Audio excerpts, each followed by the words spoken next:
All right, here's another episode of Getting to Know Contributor Firesides. I'm here with John Roethke. Is that how you say it? That's right. And Leon Hudak.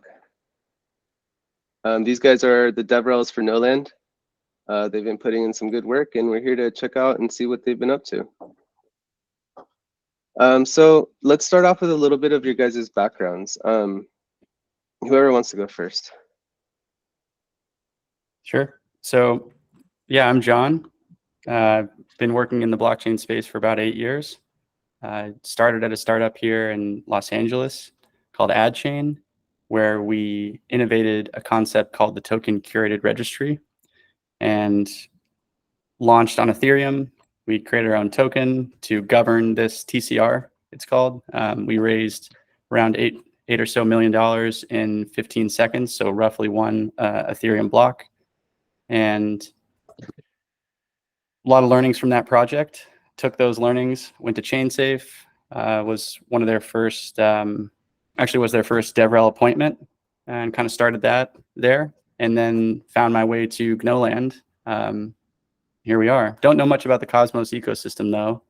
Mostly was involved in Ethereum, like I said, and Polkadot.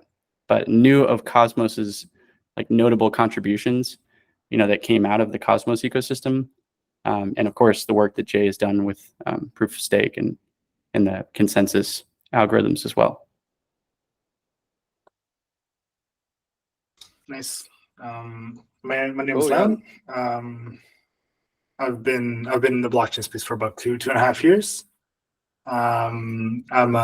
Professionally, I'm a developer, but I lean on the DevRel side as well. I'm very fond of teaching and relaying knowledge, and DevRel has always seemed to be the perfect spot for me. My background is also kind of in Ethereum. Most of my work was there. I did partly dev work, partly DevRel work, and now I've ended up here, as is John, in Cosmos and in Noland. And yeah, that's short intro on me. Okay, awesome. So how did you guys? So you, John, you said that you first found out about Cosmos, like you knew of it, but you weren't really involved. But Leon, were you aware of Cosmos before working at Noland? Yeah, of course. So it's usually like when you're in one ecosystem, you just watch all of the other ones, like kind of not touch them too much. But Cosmos was definitely something that was on my radar, along with the other ones, of course. But Cosmos always seemed like a possible future in some sense, even closely related to Ethereum and all of the other ecosystems, as in Cosmos does give you the option to connect all of the chains, and that does seem like a good future. But I've mostly stuck to the Ethereum ecosystem, and then since joining Noland, I've researched a lot more on how Cosmos actually works, mainly the IBC part and all of the interchain stuff. But yeah. I mean, so you guys both really came from Ethereum, and so you have like a really good awareness of the smart contract systems, and it's. How did you end up at Noland? I guess like what motivated you to join, and like what was the job search like? Yeah, so job search, I guess I'll start there. I didn't search. You guys kind of found me and took me away from ChainSafe. Sorry, ChainSafe. But yeah, it was kind of nice because I didn't know the project, so I thought, who is Gno.land? But I recognized the emails, which were Tendermint, and so that kind of piqued my interest because I like Leon was talking about, I had heard of these concepts, of course, knew of Tendermint and what a little bit about it, and then of course knew Jay was kind of behind all that, so I knew of Jay, and really I liked his logical thought process. And I didn't know this at the time, but I know this a little bit more now after being in calls with Jay and more intimately involved with the team. But I really appreciate his like caring and respectful approach that he takes towards helping other people learn and learning through technology. So what initially drew me to the project actually was the fact that it was all in Go, and I love the language. I like the Go community, and I really thought writing Go contracts would be fun. So hearing about a Go-based smart contract system, yeah, I was fully in. Cool. What about you, Leon? Yeah, John kind of stole the word from my mouth as well. So on that topic, well, mainly the Go part. Go was always a language that I wanted to get into. And as I've been writing a lot of stuff in Solidity, and then on the side with other stuff in Java and C, and Go somehow always seemed very straightforward and very how would you say, very is a very solid language, very plainly put. And I always wanted to learn about it because one of the things that I really loved was the fact that distributed systems function the way they do, and that a lot of stuff is developed in Go. And it was always, since Go allows for concurrency within the language itself as a native keyword, for example. It was always a very interesting language to learn, and this really gave me the opportunity to do so. Getting back to the part where we say how we got to Gno.land, actually a colleague, that's my current colleague and my manager, and then my previous colleague as well, Milos, he introduced me to Noland. He was working in Gno.land for about a year before I joined. As well, and he told me about the project, told me what kind of stuff he does. I spent some time next to him while he was working, and I just found the project very innovative, very interesting, and a great opportunity to learn, other than be able to help out with my skill set. And yeah, last September I joined. Okay, so you spent a little bit of time at the company. Question, can you fill us in on your work as DevRels? Like, what is an average work day look like for you guys? Yeah, so this is a funny question because the way I would answer that is I don't really feel like there is an average day. Every day is pretty unique. Maybe that's just true of working at startups in general, and we're a little bit beyond like the true startup size and all of that, but processes are still being defined and things like this. So I do kind of consider it a startup. So in that way, you are doing a lot of different things based on the need of the moment, or of the week or of the month or so forth. So in that way, yeah, we're reviewing PRs somewhat. There's only so much we can do because, or at least I'll speak for myself, like there's only so much I can do because I don't have such an intimate understanding of like how the VM works. And so some of these PRs are pretty complex. And I was actually speaking with Morgan about it this morning. Like, we can assist in certain aspects, and then other aspects, it's like you kind of like, okay, this is the line I draw. Like, I don't really know what that is like in there. I don't know the internals of the preprocessor. I can't really go that far. But through more conversations and understanding with the team, like more conversations comes from further understanding of how the true interiors work. But sometimes it's authoring our own PRs. Leon can probably speak more about that.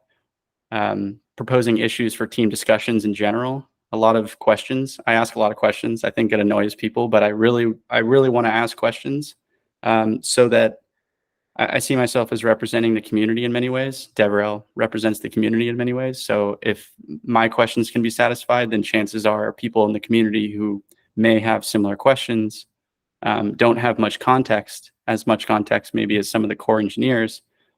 Some of these assumptions can be addressed ahead of time so that we don't get in the case of, hey, here's a tutorial that was written that leaves out a lot of things. Although I just found myself actually in that situation where I wrote a tutorial and then someone else from within the company said, hey, you've left out like a lot of important prerequisite information. So it's it's a learning curve. But yeah, video recordings, things like this, writing tutorials. Leon has been doing a lot of work in docs that I'm sure he'll touch on. But in general, just dogfooding our own product, making sure that it works, making sure that things that we're doing make sense. And then, of course, communicating that externally. Yeah, I wouldn't really add too much to that. It's true that all of the days are relatively unique, but we do strive to basically do a couple of things, and that's, as John said, dog food test features that are being written and created by the core team. Be basically the first users. Document everything that's going on, because we know that engineers don't really like writing docs, obviously. So that kind of falls on us to some degree. And then obviously speaking in events, making workshops, planning out events, et cetera, et cetera. But yeah, that's a short answer. Cool. Yeah. So it's kind of like you kind of want to make sure that everything that the engineers are making is available for the community in a way that makes sense for them. But it's like it's kind of hard to follow because everything's so dynamically shifting, and you always have, you know, things that are changing, things that are moving around, and you know, you always want to have a way for them to sort of funnel through and understand, but at the same time, like that funnel keeps shifting a bit, huh?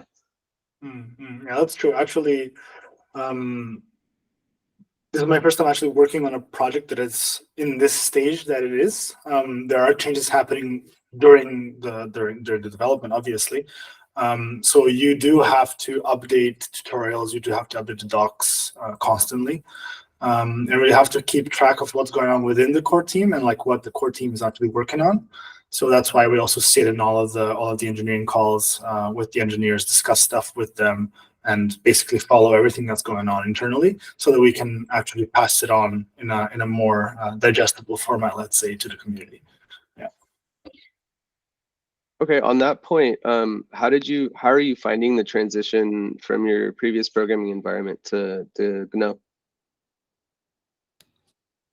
Well, at ChainSafe, I worked as a backend engineer first on a project called ChainBridge, and that was all written in Go. It was mostly relayers. There were smart contract aspects, of course, that would be deployed on the source and destination chain. And I have so much love for that project and the company itself. Like I still rep ChainSafe all the time, but that's kind of beside the point. But really, it borrowed from that because there was all about love of the Go language. So like, since that was all written in Go, this whole ecosystem that we're in now is all Go based. It was instant love because I loved smart contract development, but that was always, you're relegated to using Solidity and keeping it in one singular language like Go, building everything around that. I immediately was drawn. Like there was no need to sell me on anything. Smart contract development, like I said, you would write in Solidity, and then any sort of application you would build around that would maybe be in Go, but you couldn't do both, or you couldn't do both with the same language. And so yeah, being able to just use both in a singular experience has been really fluid. And I just think once Go developers start to kind of understand that, they're gonna realize like that. I guess that kind of comes later in some of our questions, but some of the value of being able to write in Go across the entire kind of tech stack, I think is going to be really powerful for people. Yeah, definitely. And also on top of that, like I really feel that switching languages all the time, as you can do, for example, from Solidity to writing a web app in JSTS or any other kind of context you have to switch all the time, does add a little bit of overhead. And a little bit more time to actually adapt and be fully focused on the project itself. So I feel that spending a lot of time, or basically 99% of the time in Go/GNO, which is 99% like Go, is it's very calming in some sense. So yeah. Cool. So pretty smoothly then, the transition. Well, let's talk about the opposite. What do you guys feel is the most challenging part for your role as a DevRel? Ooh. Like kind of like Leon said, you're sitting in these conversations with the core devs, and like the level that they're on and the stuff that they're talking about is, it ranges. It's like, it's very, very low level in many ways though. And it's like, I don't have the experience there. And we're, some of our our developers and the members of the team have built, I guess interpreters for Go. Like that is such a level that I don't ever think I'll be on. And you have to have conversations with these people and kind of understand what they're doing and be able to then talk about it. So that's a really difficult part. It's the fun part, of course. That's the best part about the job, but you're just having to cater to a wide variety of audiences. And even internally, not only developers you're working with, but also other teams that are maybe not as technical. So just kind of trying to remember like who you're talking to in that audience in that moment. You're like, okay, what part of the project do I explain and how do I explain it? And can I even explain it? Do I have to use metaphors? Like, can I even understand these metaphors? Like there's a lot there. So I would just say the context switching and the audience switching is difficult, but fun. Yeah, that's true. And I think maybe to clarify a little more, I think John would agree with me on the fact that DevRel as a position and as a skill set, let's say, ranges from the technical side to the people side in some sense. And being, I don't want to say being forced, but that is part of the job. You need to switch context, as John said. And it's a constant moment of what do I focus on first? Because DevRels, we don't really work on core stuff that much. We, for example, make demos. We make small apps. We test out some features that the core has given us, but not necessarily working on high priority stuff in the core. And then it's a matter of seeing what needs more attention. For example, the event side. Do we need to make more events? Do we need to make more content for social media? Et cetera, et cetera. Or do we need to make more apps? Do we need to make more technical content, et cetera, et cetera? So it's always this moment of whether or not you should do a technical thing or a non-technical thing, and then the switch between those two can be difficult sometimes. And also, since DevRel is kind of the bridge, in my opinion, between the technical side, the core engineering side, and the rest, let's say, of the company, which includes all the way from legal and finance to marketing. You're kind of the middleman in some sense, and you should be able to put into to normal, understandable words what the engineers are saying, and that's also a part of it, which can prove to be difficult sometimes. But overall, yeah, that's the fun of the DevRel job, I guess. Yeah, it's like the fun part, but also like, oh man, what's gonna get lost in translation here? Yeah, that's true. That and like, sometimes. like how many ways can you explain the same thing without like, I don't know, without beating a dead horse, like falling into the same, like, okay, like I'm trying to explain this, but it's like this, but they're still not getting it. I don't know. Yeah. I've been through that, Yeah. honestly, with you guys. There's just been a couple times where it's like, okay, I don't get it. I just don't get it. Well, but I mean, if you like oversimplify it and the engineers kind of like hear, they're like, hey, that's not exactly, oh shoot, sorry. Like I'm just trying to appease everyone here. Yeah, it's like a funny balance you got to play. So I know you guys have both been super involved with some of the products that have been coming out. We have No Playground. We finally got our documentation for No up. Do you guys want to take a moment and share some of the stuff you've been working on with that, or maybe give us a demonstration? Yeah, sure. We can give a demo of the playground, and then I'll show how this renders. Let's see. The realm renders, which is a cool aspect. Okay. So let's see. Here we go. So this is the playground. Johnny, you can see this, right? Okay. Yeah, it's clear. Okay. Yeah, this is the playground. My screen has it all smashed, so I hope I can get everything on here. Yeah, you can't see the URL, but it is play.no.land. Mm-hmm. I'll put that in the show notes. Perfect. So yep, as you can tell, it kind of uses all Go syntax. Here are the comments, obviously. So yeah, this is all in our playground. Playground is meant to basically mirror what some Go developers would know as the Go playground. And the Go playground is not really meant for serious development. It's just meant for like testing, quickly testing Go code, and it provides a little bit of an environment where you can run that code too, and then kind of get a result, and then maybe even share it with your friends or with somebody online where you need help debugging.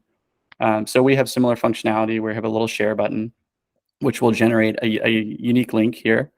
You can copy this and then share that with somebody in Discord, for example, like one of us looking for technical questions or technical answers, and or somebody somewhere else in the world. But yeah, so you write your code, and then how this differs from the Go playground is it doesn't actually render and run within the browser. Like, you can do that over here. There's other ways, but predominantly with Gno.land, when you write a realm, which is essentially a smart contract in Gno, and you can see the file extension here, .gno, as opposed to like .go.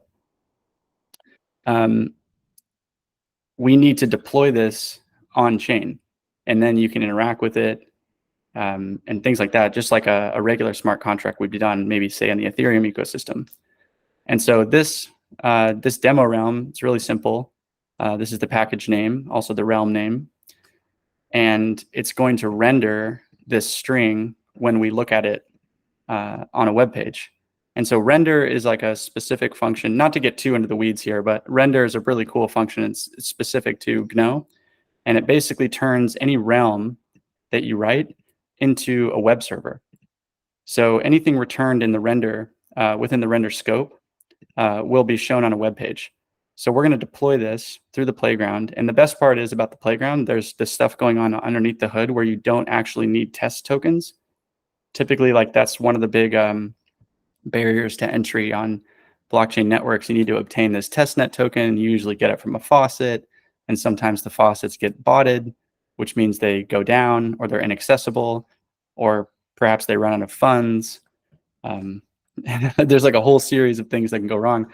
And so what we've done is, behind the scenes, when you go to deploy the realm, it automatically hits the faucet and then will provide your wallet address or your account with enough funds needed to actually satisfy the deployment requirements and pay for the gas for the transaction. So what we're doing here is we're deploying our realm, which is denoted by this R, and this is our user's our namespace. So just some random name, we're calling it demo. And then the realm's name itself, which we're calling demo realm. And we're going to deploy that instead of to a local instance to our testnet. So we hit deploy, which pops up a transaction that you may not be able to see. And then here we are. And this takes us, this transaction link takes us to the Block Explorer by one of our partners that have created this gnoscan.io. And you can see the transaction hash here. We won't click on that. But what we will do is we'll show you now, if I can navigate to this demo realm, like I was saying, it turns it into a web server without us needing to deploy anything. I'm going to share the web server page, and this, you won't be able to see the URL, but I'll navigate back. You can imagine, okay, here's the URL. Demo realm is the name of our realm, and that was our namespace. So this is our realm path. And there's the string that we rendered. So going back here. Oh, John, the screen sharing paused. Oh, shoot. Okay. Yeah, no worries. All right. So here we go. You can see it now. Yeah. Okay. So yeah. So this is the realm we just deployed. And there's the hello world string that was rendered. And then you can see the realm's name. Like I said, the namespace, as well as denoting this is a realm by /r. So we're going to go back to the other page, and I'll show you the URL. So everything that gets deployed on the playground goes to testnet 3. Well, for now, it either goes, as you see, it's testnet 3 or local. And local means if you're running basically a chain on your own machine. Okay, and in the future when Noland is live, this tool will still have the possibility, but you'll need to pay actual gas. Exactly, and unfortunately, I don't think we'll be funding that. Yeah, but it probably won't be that much, right? A couple cents. Yeah, exactly. So one of my questions for this actually is like, what would be the main purpose of Playground, right? Like you were saying, like if someone's trying to troubleshoot a piece of code, like how would they use this tool, right? So like you have your IDE environment and you have like a big, a big repository of whatever it is that you're working on, but you're like having trouble with a small function. The idea is that like if inside that function, like there's something that's calculating wrong or something, you could use that, take the snippet and share it. Yeah, exactly. So usually on Discord or wherever people are looking for assistance, which typically is Discord, sometimes people take screenshots of the code that they're writing, or maybe even with their phones, or they even they even share like incomplete aspects, like what you're talking about. They maybe take a certain snippet, but it's like you don't have the full context. So in order to really help somebody, you kind of have to put yourself in their shoes and understand, sometimes even stand up their entire environment. When I was at ChainSafe, we were doing this with people would have issues running their own bridges. And it was very difficult to help debug because you'd essentially have to recreate the exact environment that they had. So for us, it's a little bit simpler because you're not building an entire bridge instance or with contracts on different chains and different RPC endpoints that you have to like manage and all of that and provision even the obtain the testnet tokens for that specific network. Like much simpler for us, but the same principle applies where sharing code should be relatively easy. And you shouldn't do it in screenshots, because if Leon and I or somebody else from the team would need to try to help you, we would have to like manually rewrite this entire code snippet that you shared with us. Yeah. And then maybe it would be using packages that we don't even have installed. And so it becomes like a much bigger thing. So the idea is, yeah, as you said, if you can put that all in the playground, show the import statements and certain files that are needed to run this code, everything that's needed there, then you're able to share that link. When we open that link on our end, all that stuff is it's preset, so we don't have to like go searching around for like what was this package that this person's using called AVL. Like we don't even have that, so it makes helping a lot easier. If that answers your question. Yeah, it does. And you can also like test like smaller pieces of code, right? Because the idea is that no playground, like you can deploy right onto the chain. So you can sort of test like the snippet and make sure that that little piece is working. So when you're like working on a bigger project, it's just like a faster way of sort of iterating. Totally. And then the even faster way is to not use a testnet at all, is to use local, which is what I was mentioning there at the beginning, where one of the drop downs, and you run the chain locally. So you run Gno locally on your machine, and then you're able to iterate quickly, because one of the gotchas that I think people don't realize when they're deploying to the testnet is once you deploy, so like the realm that I just deployed was called demo realm. And if I made a mistake, let's say, and I'm like, oh shoot, I wanted to redeploy demo realm, I made an error, or I want to add functionality, you can't overwrite that realm. This is kind of one of the benefits about blockchain and this immutability, but it's also one of the issues is you're not able to overwrite what you've already written, which is a good thing, but bad if you didn't include something that you needed. So then there's versioning that comes into place. You need to call it, demo realm 1, demo realm 2, and so on and so forth. So developing locally allows you to do that really easily, because you can just reset the state and start from zero. Whereas the testnet, since it's a chain, we don't want to be messing with, like, say you're this gets a little bit more complicated, but say you have deployed realms that you really enjoyed and you want them to persist. If we were resetting the testnet back to Genesis every single month, for example, it would be messing with a lot of other people and the code that they've developed and deployed. So we wouldn't want to do that. So the idea is, if you really want fast iteration, do everything locally. And then once you get it to a stable place, then start going to test nets. And then once you get that to a stable place, then you go to mainnet. And that's kind of like the real show. Cool. So it's like a process there. Definitely. Leon, did you want to take a moment and share the work that's been going on at NoDocs? Yeah, definitely. The good thing is the docs, the official docs of Noland, have been live for about a month and a half, let's say. I think we launched them in January or something, if I'm not wrong. The docs basically contain info, basically how you can get started on developing Noland, what are some of the main concepts, and how to get around, essentially. Let me see. So let's see, window. Yeah, screen sharing would be great. Can you see? All right. So these are the docs. They're found on docs.Gno.land. And it has a couple of sections. This is like an overview.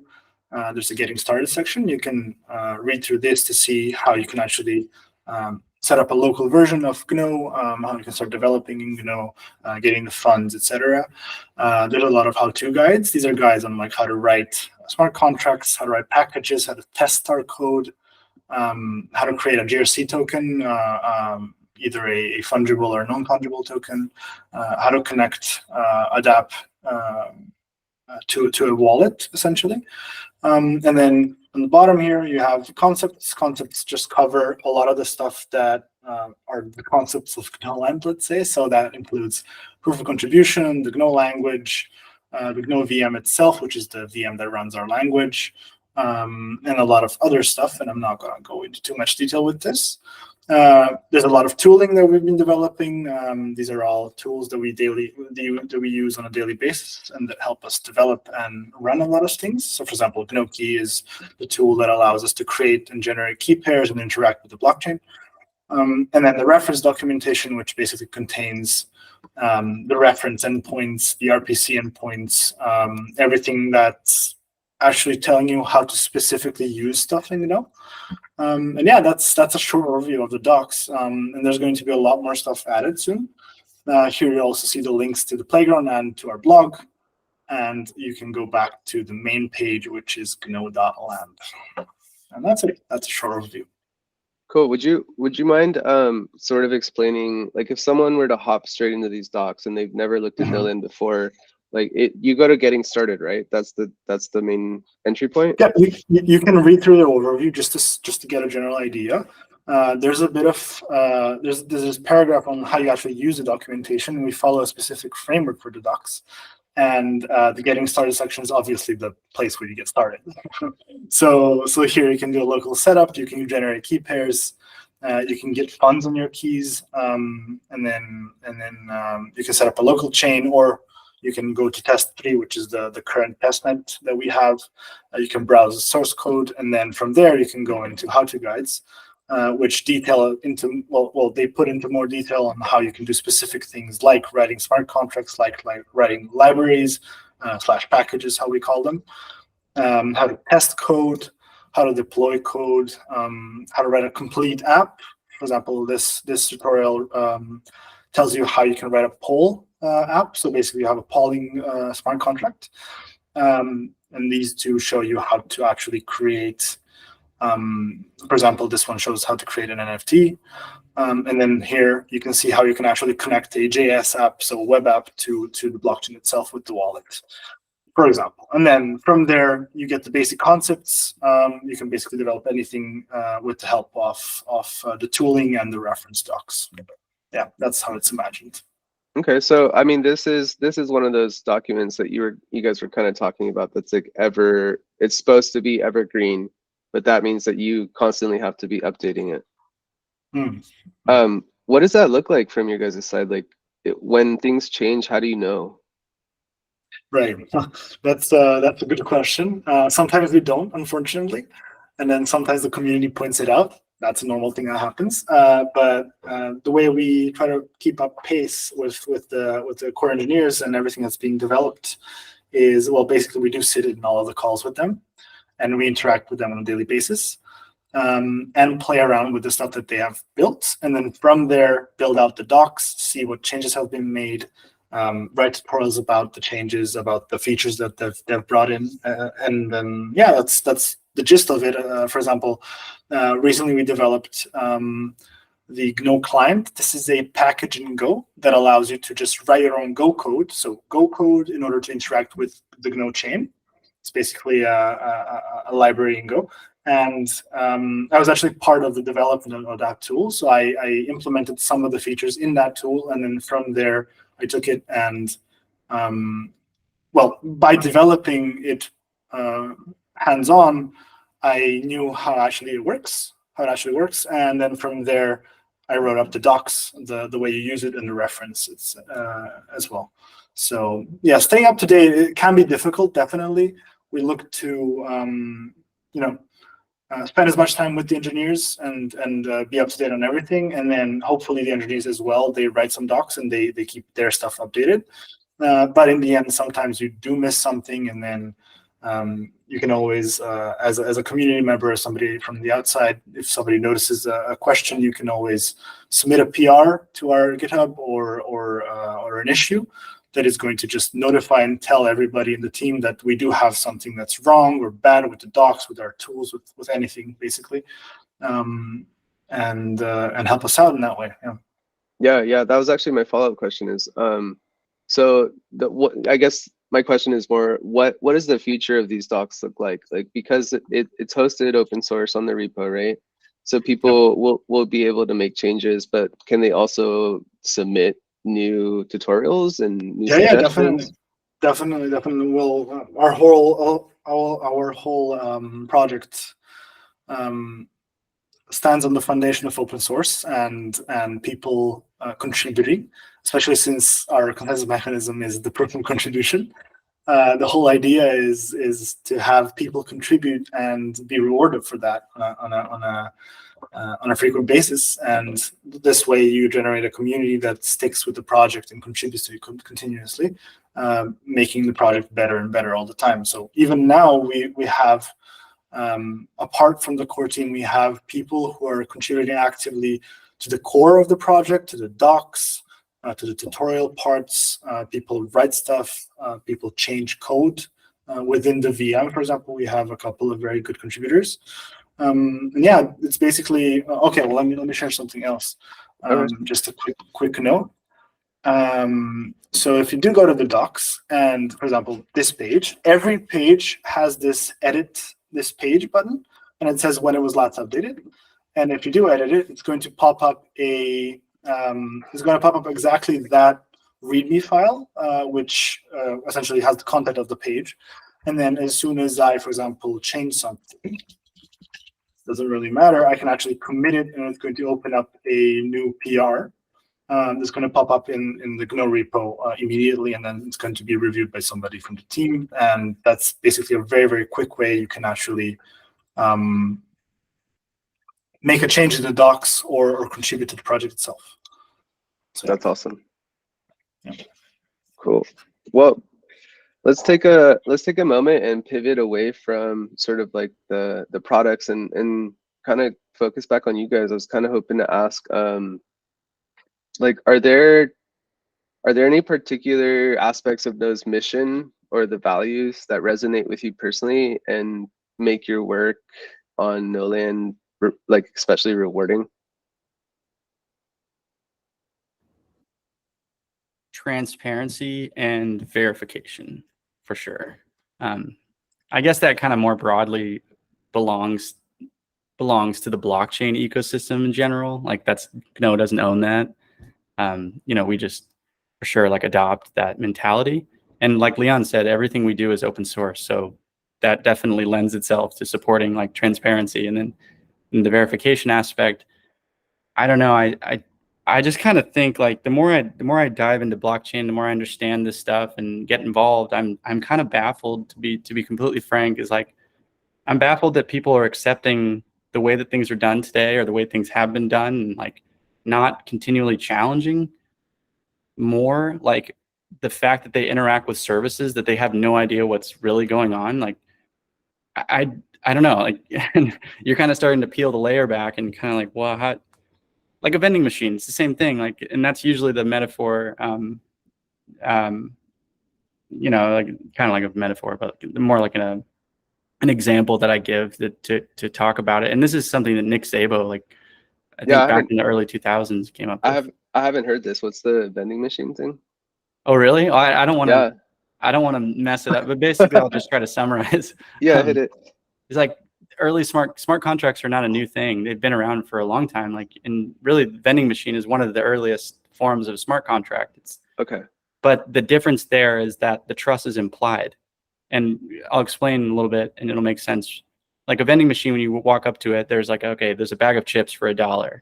and you put in your dollar and you press F1 or whatever, and then the chips come out and you don't get change because you're like, I guess you're assuming there's this contract on the back end that says $1 in, and the label there says $1, so there's no change I'm going to get.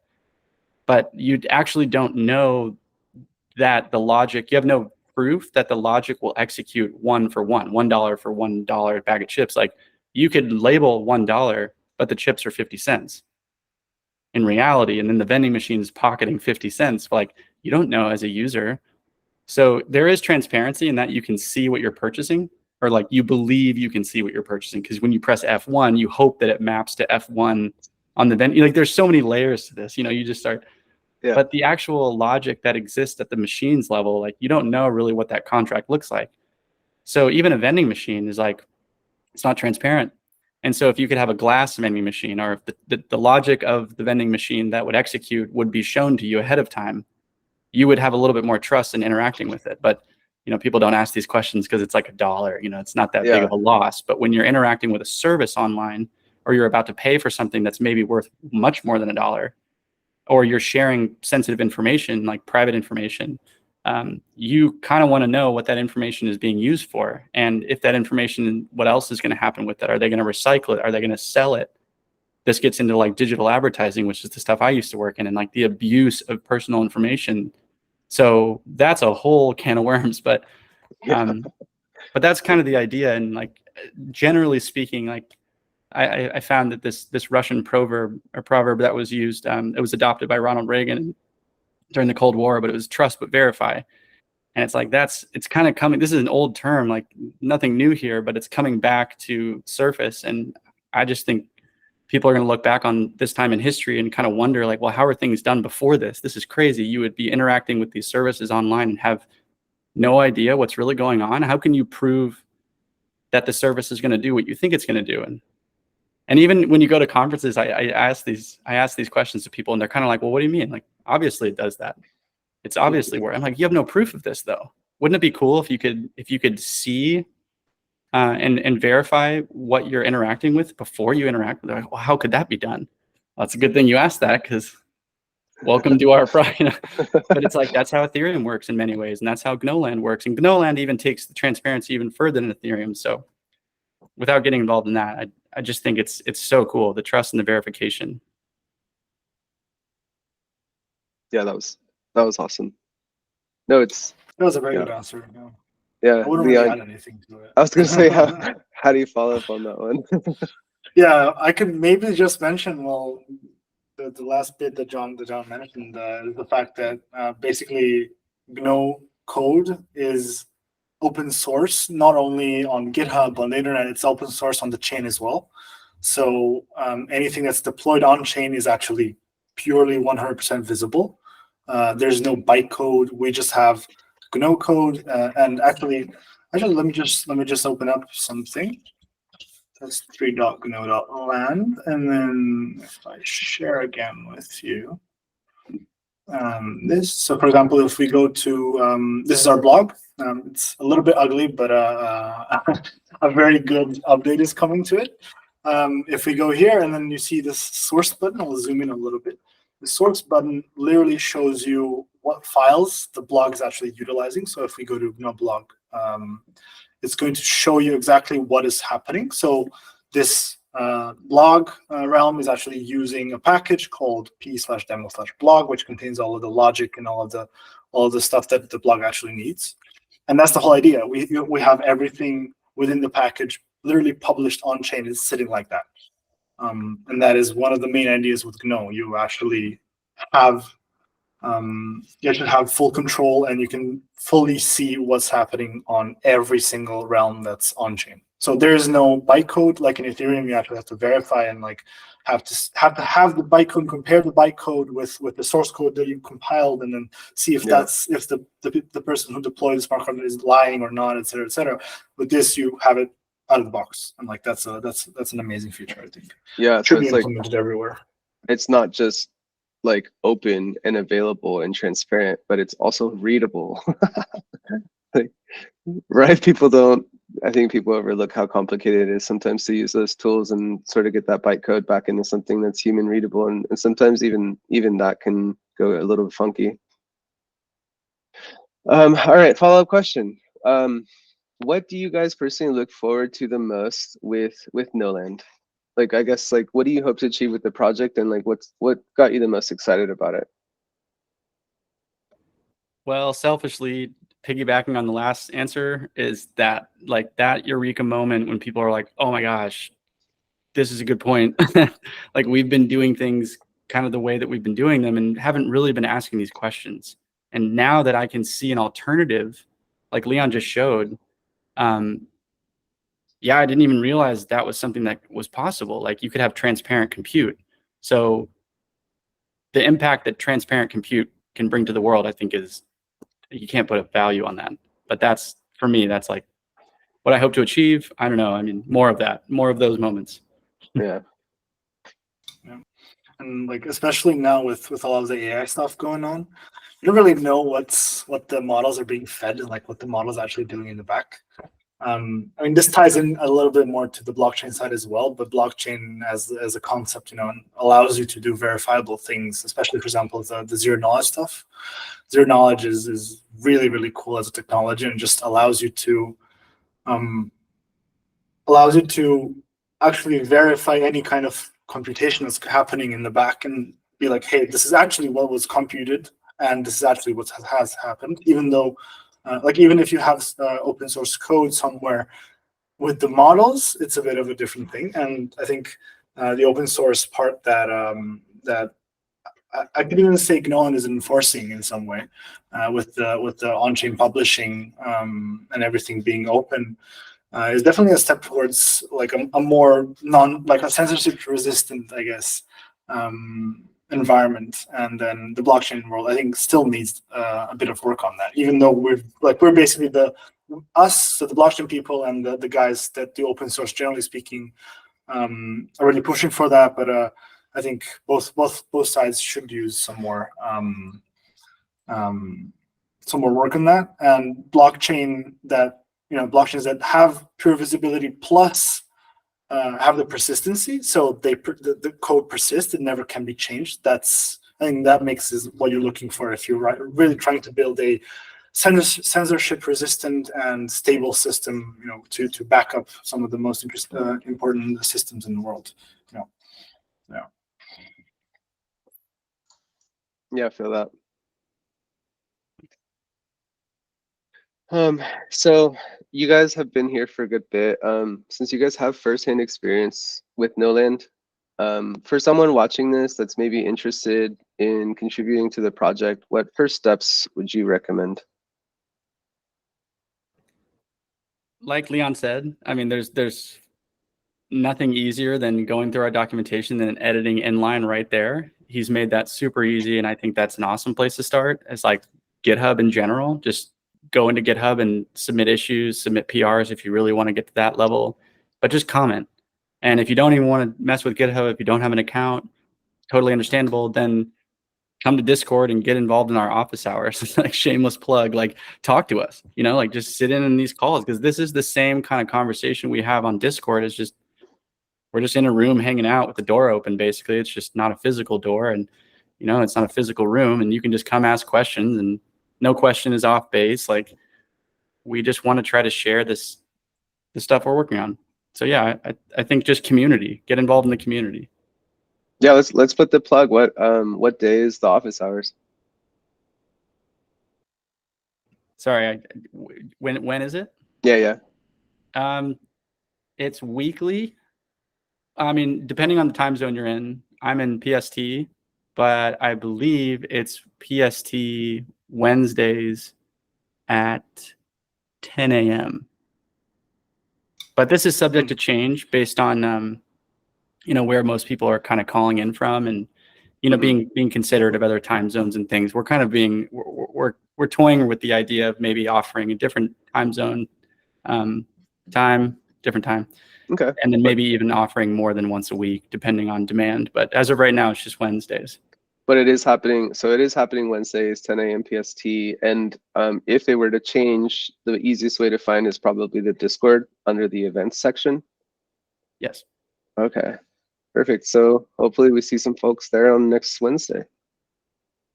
Leon, you didn't really get a chance to answer that last question. Did you want to? Can you repeat it? Yeah. What are you personally looking forward to the most with Noland? Oh, right. Oh, sorry. No, we Yeah. had moved on. Like, no, sorry. We had moved on. It was, the question was, since you're here, and you've been here for a bit and you have a lot of firsthand experience, like, what would you recommend for people to start? Yeah, definitely. Yeah, I think what John mentioned, I mean, I can't really beat that. It's just sift through the docs a little bit, read up on what Gno is, try to deploy some simple realms. We've made it very, very simple with all of the tutorials that we have, plus the playground. You don't have to do literally anything. You don't have to install anything.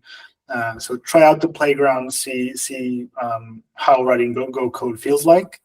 Especially if you come from a Go background, that's a very big plus, obviously, because you already know the language. So test that out, see what's up. Read through the docs, see if there's anything that you might want to change in the docs. I'm a really big proponent of the docs, obviously, because I've been owning it, kind of. So on that side, yeah, definitely. Like the simplest part would be go to the docs, see what's up, try to do something, try to write some Gno code, deploy something, try to interact with it, and then from there, possibly join Discord, share what you've built, ask us about it, etc. You know, it's not that difficult, actually. We really put in effort to make it super simple. So yeah. That's great. Another question for those that might be not just starting, but like specifically for those people that already know Go, like maybe a more advanced engineer like hops into this. What do you think would be some really valuable contributions that Noland is kind of in need of right now?